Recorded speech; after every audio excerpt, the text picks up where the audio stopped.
Welcome back to the REVan channel, everybody. If you haven't done so, please subscribe to the channel, hit that like button, and always leave a comment to let us know what you want to see. This is my man Doug Kenny right here, and we're at his collection, and we're going to check out this amazing 1970 Maverick Dyno original Pro Stock machine. Doug, my mind is blown. This is the actual car that he ran in 1970. This is the first year of Pro Stock. This is a 70 Maverick that he bought off the showroom floor, put in the single overhead cam engine that's in it. Went on to run this for the whole year. It was the first Ford to win a national meet. The car, it's an acid dip body. This is exactly the way, and the paint scheme, and the paint is, if you look close, you can easily tell.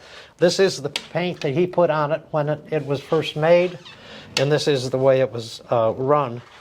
Doug, I mean, back in 1970, the first year of Pro Stock, and it wasn't like today where 2,350 pounds, 500 cubic inches, everybody's kind of built themselves into a box of what, you know, the engine is today. But in 1970, and even through the 70s and 80s, there were real engines that were in, you know, the Ford production lineup, or maybe not in the Ford production lineup in this case, because we're talking about a 427 Camry here.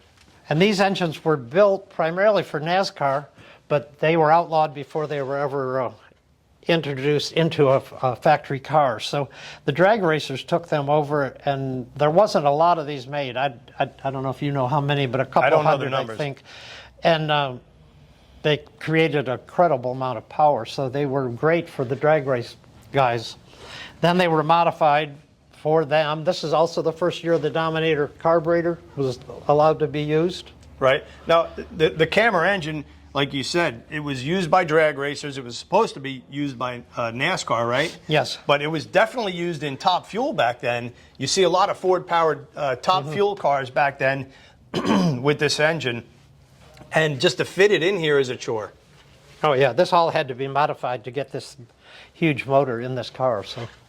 What are some of the unique things about this car? Because I'm looking at a few things myself, and I see this cable drive coming off the distributor. Normally you'd see a cable drive tack back then, a mechanical drive off the distributor that drove the tack. But this is driving something that's electronic. Yeah, this is a rev limiter by Stahl. Jerry Stahl made this thing. And we did find that. That's exactly the way he had it wired up. A few years ago, I received 118 pictures of this car in 1970.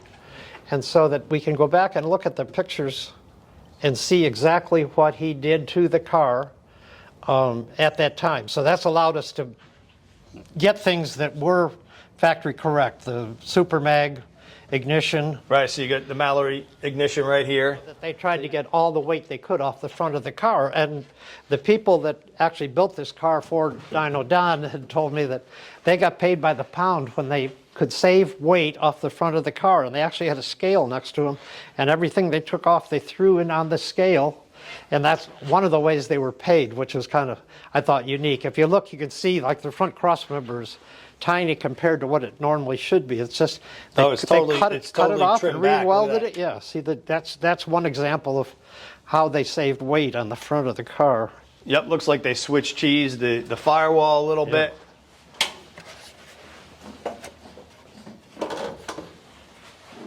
One of the things that were up on the you can see the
Testo North America is the world's largest manufacturer of handheld test and measurement instrumentation and software for HVAC, food safety, pharma compliance, and combustion analysis.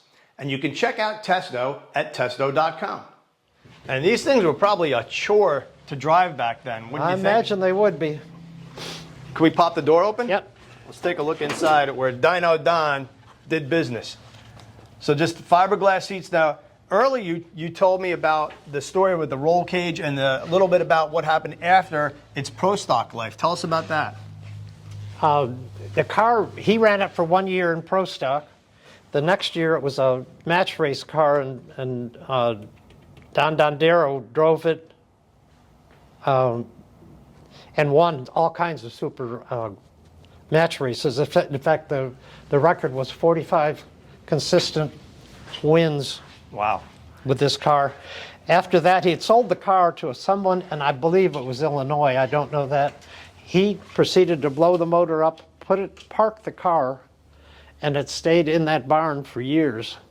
And a guy in California, and I forget his name, bought it, and then decided he was going to drag race it again, and put in a funny car cage and an automatic transmission and some other things that weren't correct for the car. So we've got it back just the way it was when he drove it. We corrected the roll cage. It's got the 2 fiberglass bucket seats. Right. Yeah, it's got the Mr. Gasket inline shifter, like almost looked like a street shifter back then, vertigate with the reverse lockout and a line lock button. And then tell us about that unique looking mechanism next to the shifter. That unit there, when you hit 3rd gear, it retards the spark. You'd start out with the distributor advanced, and there's a cable that's connected to that runs to the distributor, right. And it actually mechanically turns the distributor. That's amazing, and I guess there's different notches in it so you can determine how many degrees. And I don't know if that's true or that's just the way it was, and you go from one to the other. I think probably, but I gotcha. And then, like you said, fiberglass dash with just the bare minimum, a couple of toggles, a push button start, it looks like, a little piece of aluminum for the 3 gauges that you need in there, and the fiberglass bucket seats. What do you think of kind of sitting it? yeah, sure. Let me check this thing out. Oh, yeah. I mean, I fit. Look at that. Shifter right where you need it to be. Pedals, line lock. Looking out over that hood. You're ready. I think I'm ready. Got that little thing there. Wow. I'll tell you one thing. I mean, you're in a production car. You see really good out of it. Unlike today's pro stock cars or tube cars where you're sitting low and in the back. And they just, man, this is just too cool. Everything is just gutted, lightweight. You could even hear my echo of my voice in here. Yeah, there's nothing that's extra in there at all. Man, this is just wicked cool. The back is just a fuel pump and a fuel cell. I love this.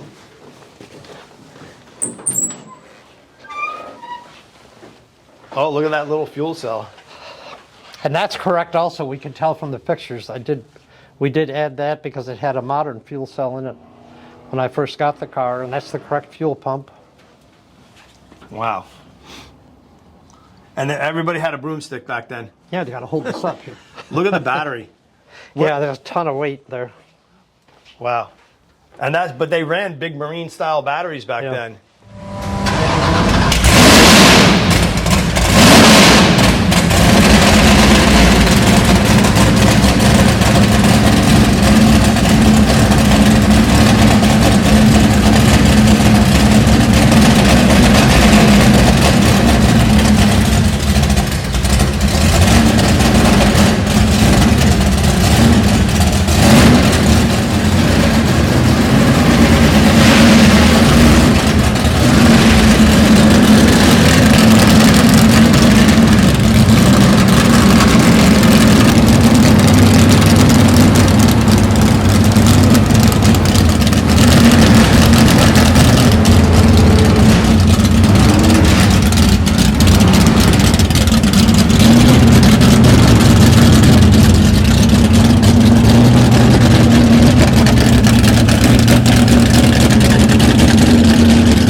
this is the wins that it had.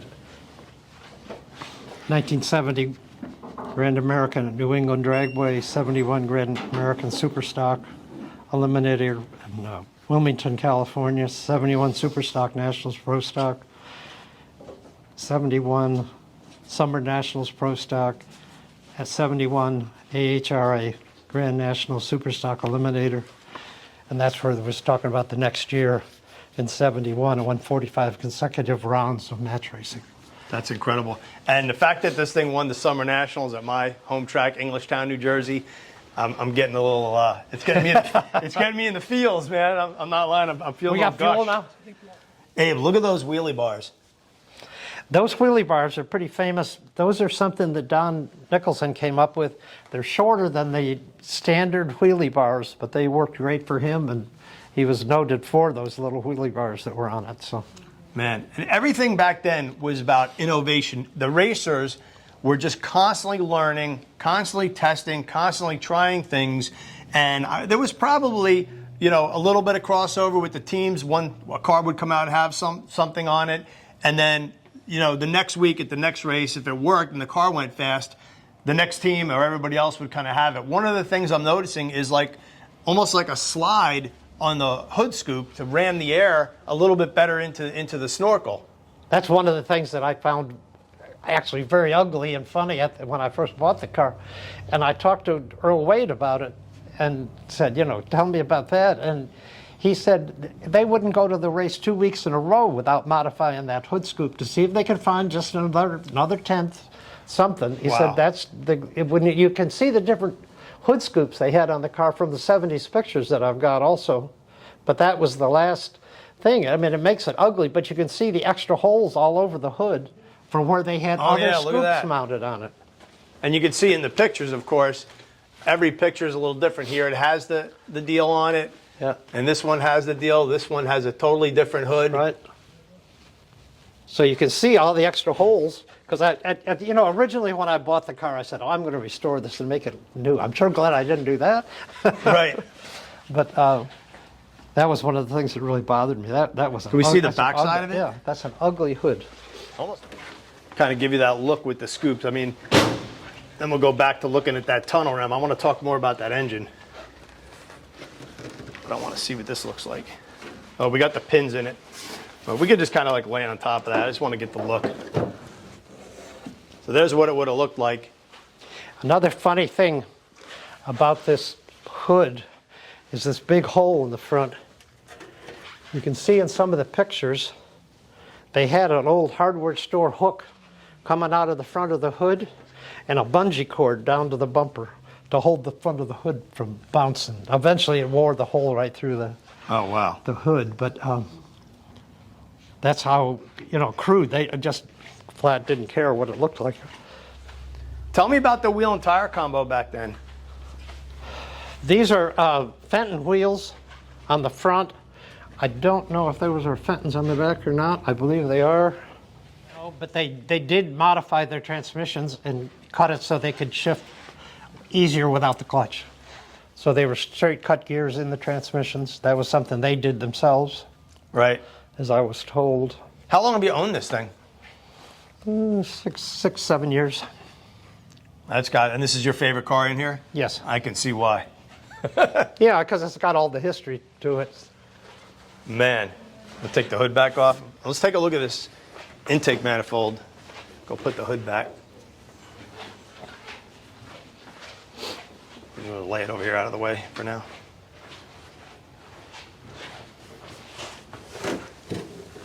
It's a very expensive piece of fiberglass. This intake manifold is something they made themselves. You can see the pieces. It's got the bottom plate and the flanges were from a fuel injection system. The manifold up here was a cut-up high-rise manifold, and then the tubes were welded together to make the intake. They made that themselves a couple different nights. I mean, much like you said with the scoops and aero stuff and gear ratios, I would assume that they were constantly innovating inside the engine, trying different valve angles, trying different length intake runners, messing with the jetting and the carburetors. I mean, it was probably such a huge learning curve back then. Oh yeah, for sure. And they continually worked at it so that they could run faster, obviously.